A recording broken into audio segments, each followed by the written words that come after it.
The more weight she lost, the bigger her ego grew. My wife changed the way she looked at me and ultimately filed for divorce. However, things will not go the way she wanted. I'm 34, just your average warehouse manager living in Columbus. My life wasn't flashy, but it was steady.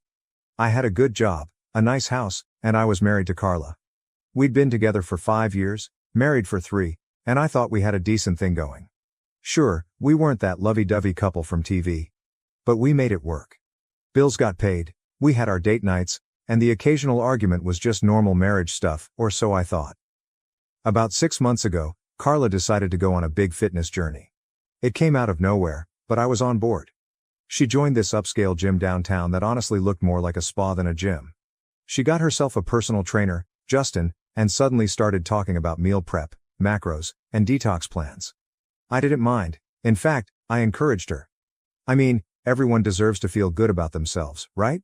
Plus, I figured it was just a phase, like her short-lived knitting hobby or that time she got into tarot cards.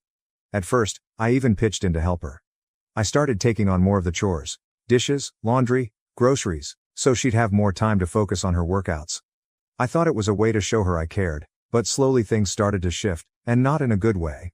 The more weight Carla lost, the bigger her ego grew. She became obsessed with her reflection, spending hours in front of the mirror tweaking her gym outfits or snapping the perfect progress pic for Instagram. She wasn't just doing this for herself, she wanted an audience.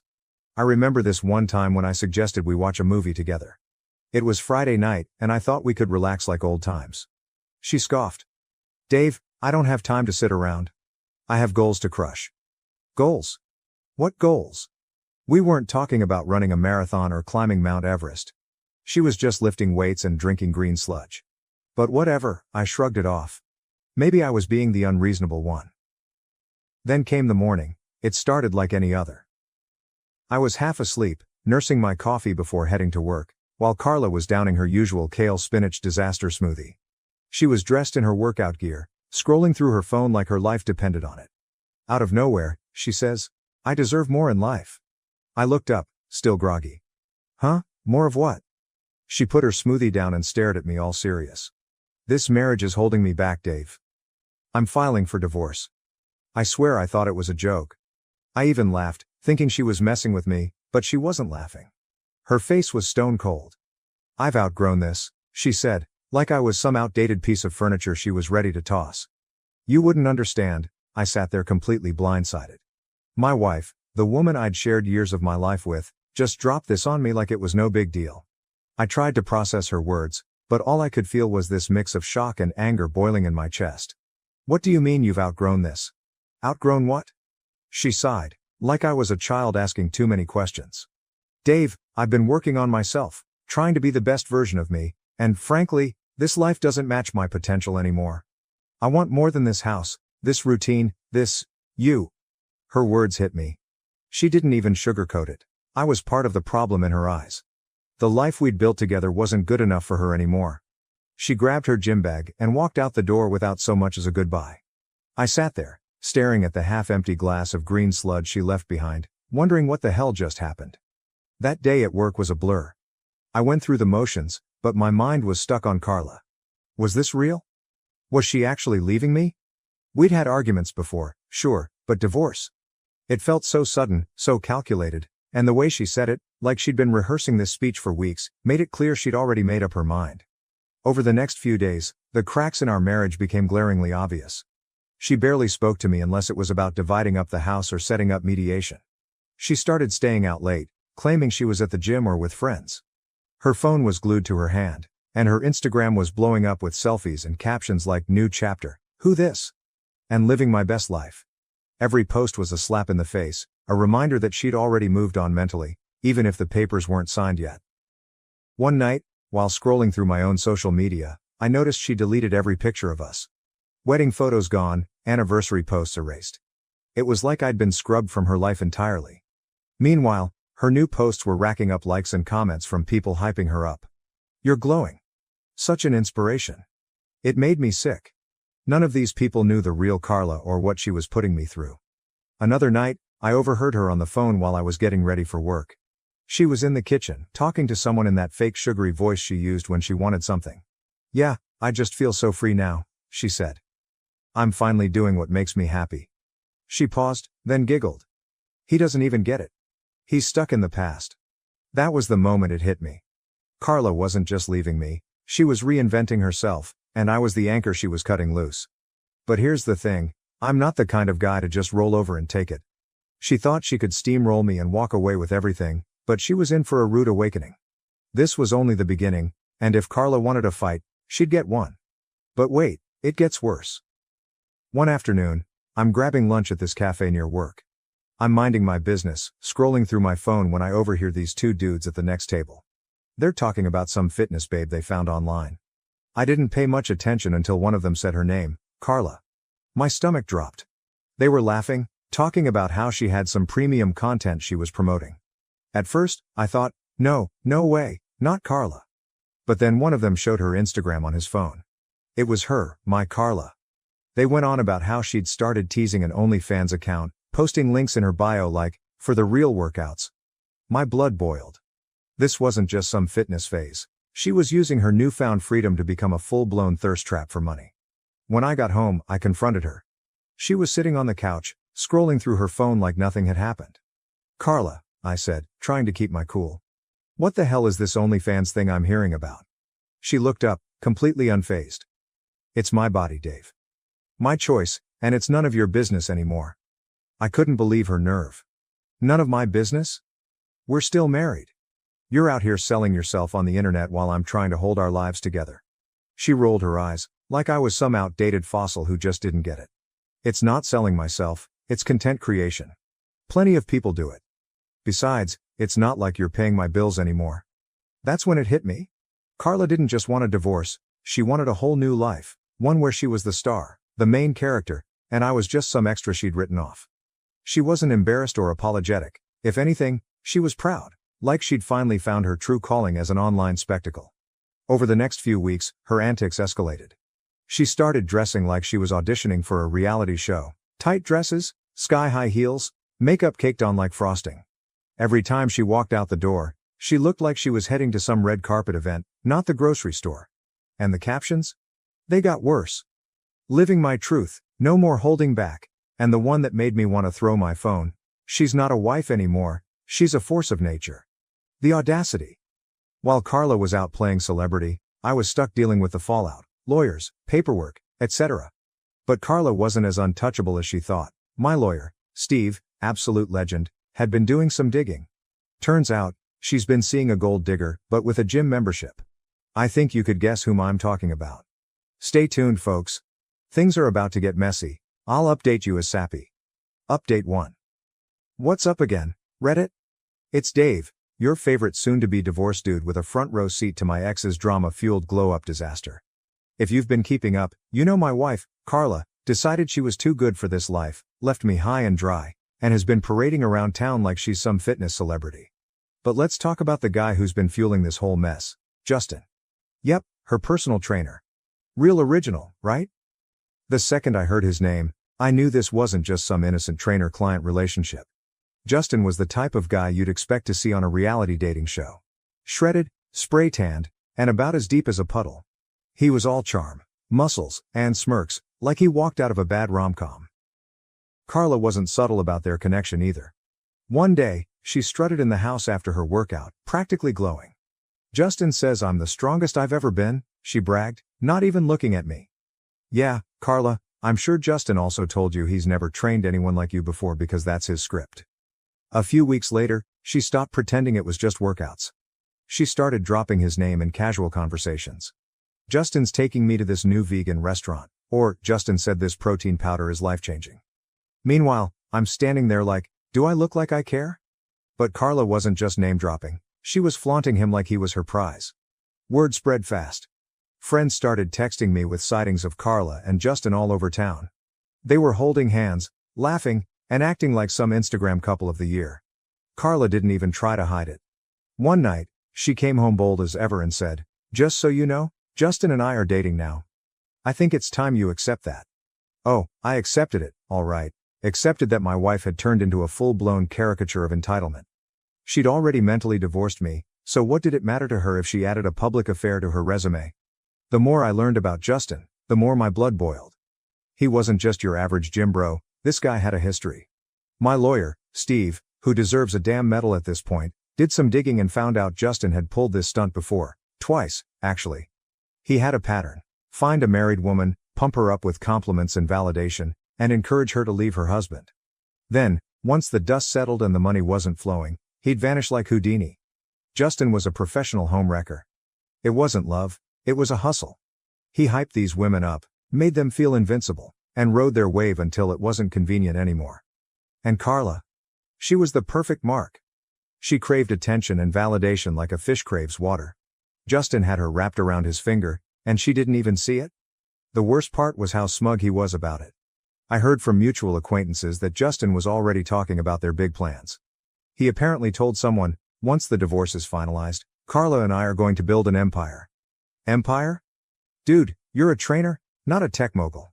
But sure, dream big. Justin wasn't just banking on Carla's money, he was banking on my money. Carla was demanding half my savings, spousal support, and even trying to take the house.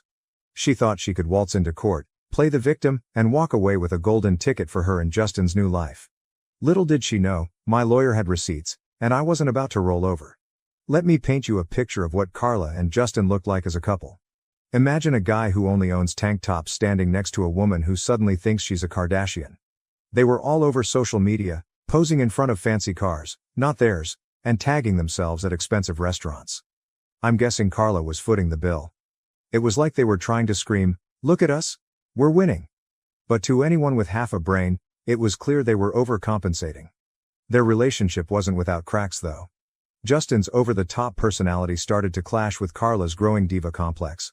One night, I heard her on the phone in the kitchen arguing with someone.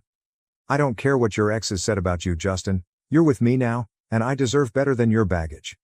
I didn't catch the rest, but it was enough to tell me their little fantasy wasn't as perfect as they wanted everyone to believe. As much as it pissed me off, there was something oddly satisfying about watching Carla go all in on Justin. She'd bet everything on this guy, thinking he was her ticket to a better life, and it was only a matter of time before the house of cards came crashing down. My lawyer and I were making sure of that. After mediation, Carla's confidence took a hit.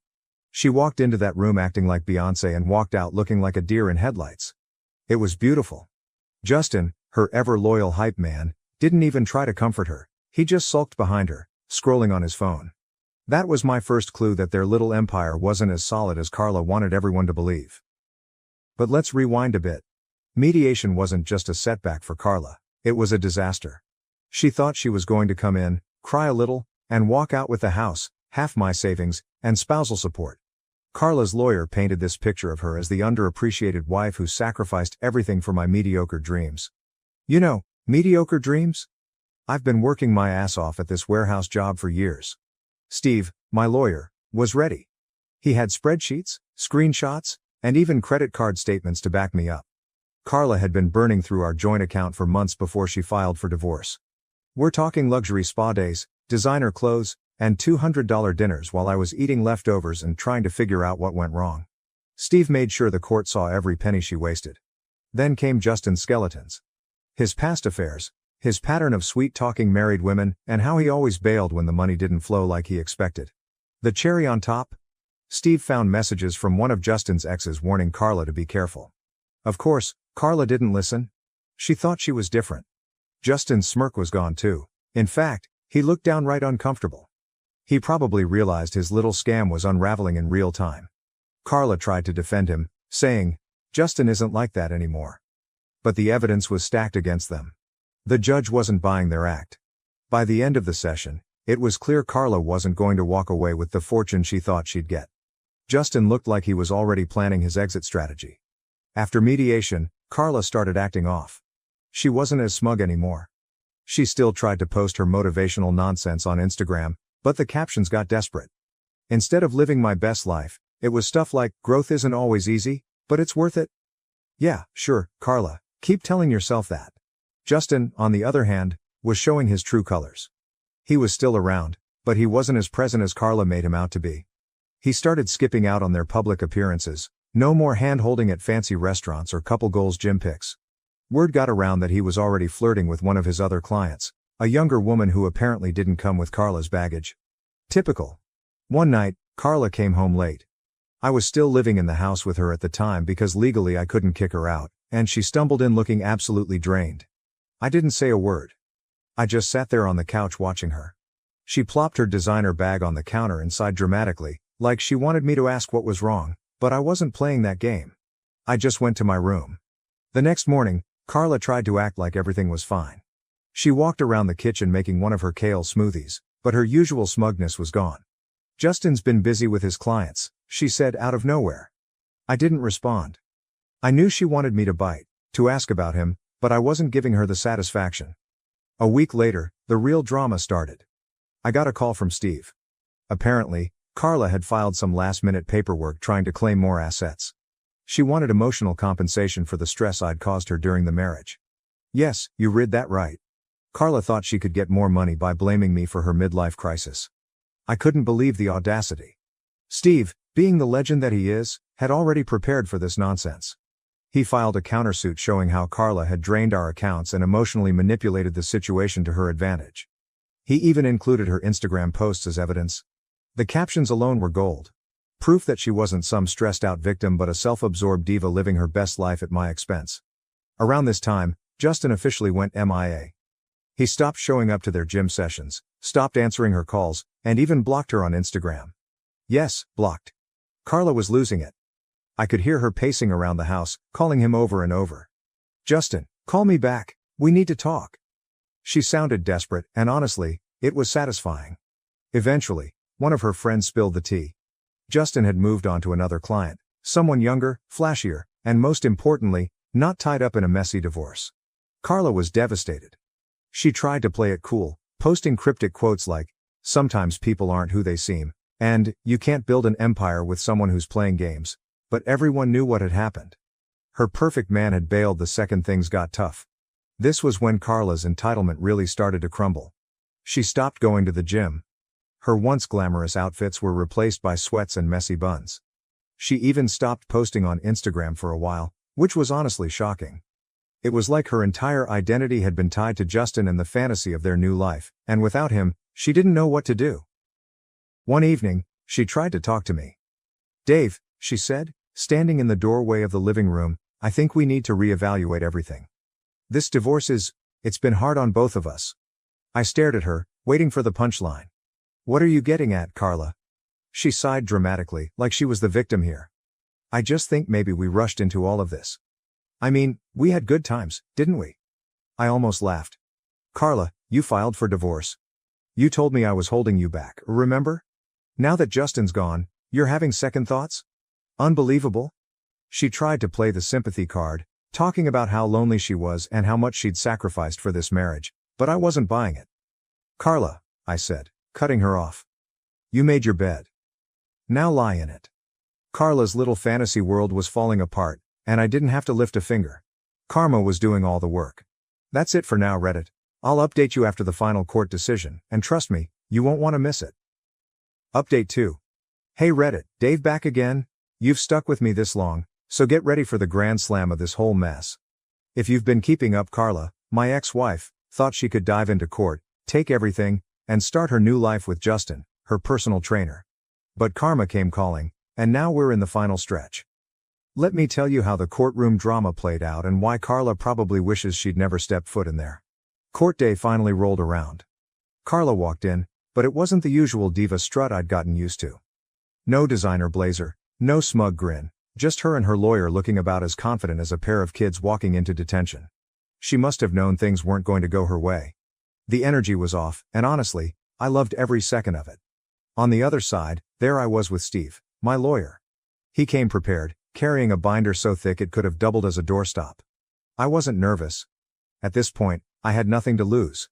Carla had already thrown every punch she had, and I was still standing. Today was about making sure I didn't just survive this. I won. Her lawyer started by presenting her emotional compensation claim I told you about earlier, painting a picture of Carla as this long-suffering wife who had been emotionally drained by my lack of support for her personal growth. Apparently, my refusal to support her fitness journey, aka her affair with Justin, had been a form of neglect. Steve, my lawyer, let her lawyer go on for a while, allowing them to dig their own hole. Then it was our turn. Steve started by systematically dismantling their argument. He showed evidence that I'd not only supported Carla but had gone above and beyond during her so-called fitness journey. He presented proof that I'd taken over household chores, adjusted my work schedule, and even encouraged her to pursue her goals. He read aloud text messages where I offered to make her healthy meals, supported her gym sessions, and even suggested we attend couples fitness classes to strengthen our bond. Then Steve dropped the bomb. Carla's emotional compensation claim wasn't just baseless. It was a blatant attempt to cover up her own emotional negligence. He presented emails and texts where Carla openly ridiculed me to her friends, calling me boring and dead weight. He even had screenshots of her bragging about Justin and calling me her backup plan. But the real nail in the coffin came when Steve addressed the financial aspect of Carla's claim. He presented our bank statements showing how Carla had funneled thousands of dollars from our joint account into her luxury lifestyle. Carla's lawyer tried to push back, but Steve wasn't done. He unveiled the ultimate piece of evidence, a journal entry from Carla that Steve had subpoenaed. In it, Carla had written about her master plan to leave me, get everything she could out of this marriage, and use the settlement money to fund her new life with Justin. The judge's face when he read that? Pure disbelief.